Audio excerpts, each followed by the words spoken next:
Okay, people, here's the deal. I'm gonna talk, move my mouth, and words are gonna come out. Let's see how this goes. The DLC starts off nicely enough. We walk down a cute little snowy passage alongside the naive but keen newcomer who, had I stayed with the Dawnguard, would probably have died horribly at some point, and then we see the huge, imposing castle.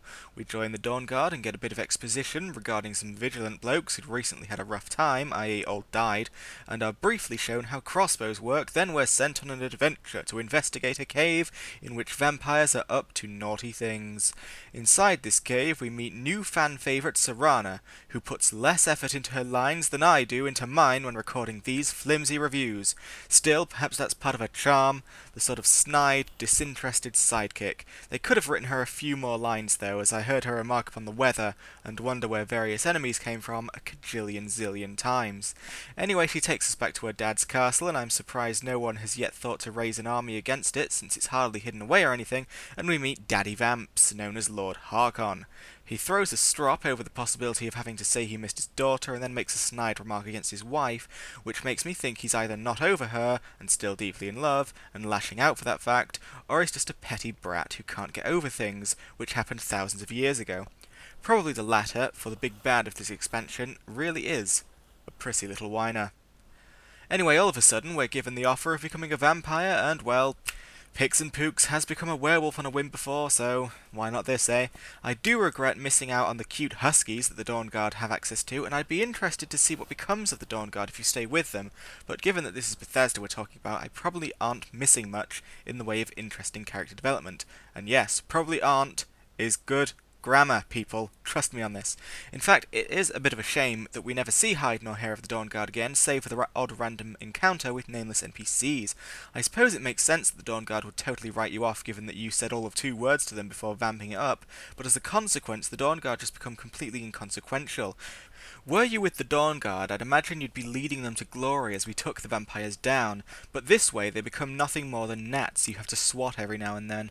So anyway, you go about filling a chalice of blood for Harkon for some reason or another, and then he unveils his master plan. He has spread rumours of an Elder Scroll to lure a Moth Priest to Skyrim, and now he, not knowing whether it worked or not, wants us to ask around for rumours of a Moth Priest in Skyrim, maybe. Now don't get me wrong, I really do love this game, but if there is one thing Bethesda has managed to do consistently with Skyrim, it's take something potentially awesome and give it a shockingly boring twist. So we find a Moth Priest and take over his brain, and to their credit, the thrallified Moth Priest acts in a creepily serene way when under your control. Really makes you feel like you're doing something very wrong here. Anyway, basically, there is a sort of prophecy, and for all their attempts to dress it up to be something cryptic and awesome, it is basically just, we're going to get a magic bow, stick some of Serana's blood on it, or her mother, but I guess Serana is more narratively dramatic, and then we're going to turn off the sun, lol. Anyway, Serana has decided she's not really okay with a lot of this, and so we go off looking for her mother in the abandoned part of the castle. I really did like the abandoned part of the castle. It was brilliantly creepy in its own right, but it also reminded me of the creepy castles of games gone by, staple that they used to be.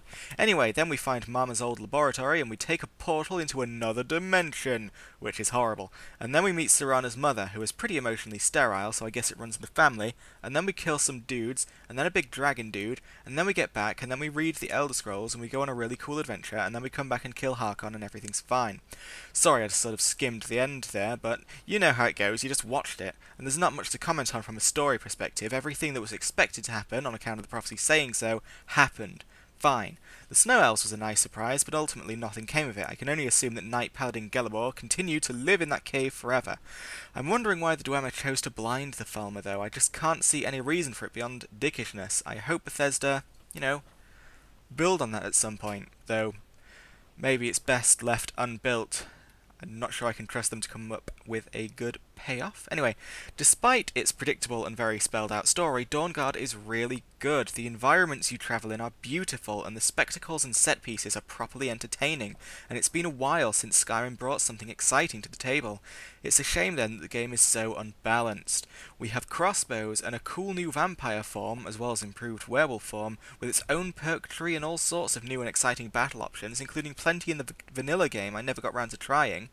but interesting though they are, none of them came close in power to just smashing people's faces in with a double enchanted warhammer.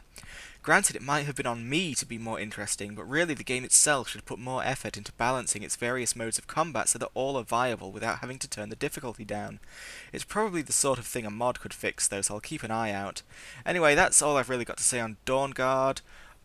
You know, so-so story, very good levels itself, good gameplay, and the fact that the gameplay is so good is what really starts to make the balance issues so glaring. You know, before I didn't really mind. Now there's a lot of cool stuff that I'd want to do, but really I'd have to turn the difficulty down for that cool stuff to be even remotely worth it.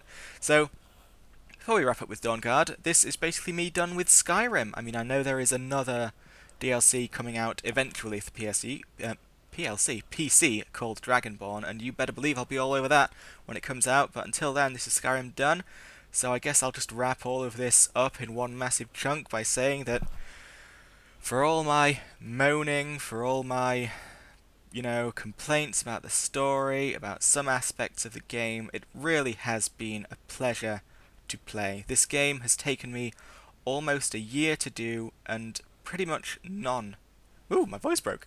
Pretty much none of that year felt like a waste of time. This was good game from beginning to end. It's, you know, it's really fun, it's really immersive. If you're not me, if you're not making a video series and just trying to sort of rush through things and you really take the time, you can easily build your own character, your own story in Skyrim. It gives you those tools, you know, you've got all these villages, all these NPCs, maybe not everything's fleshed out as you'd like it to be, but then maybe that's where you come in as the imaginative player. But indeed, Skyrim is a very worthy Elder Scrolls title, and if you still don't have it, have it. Thank you for listening. I'll see you later.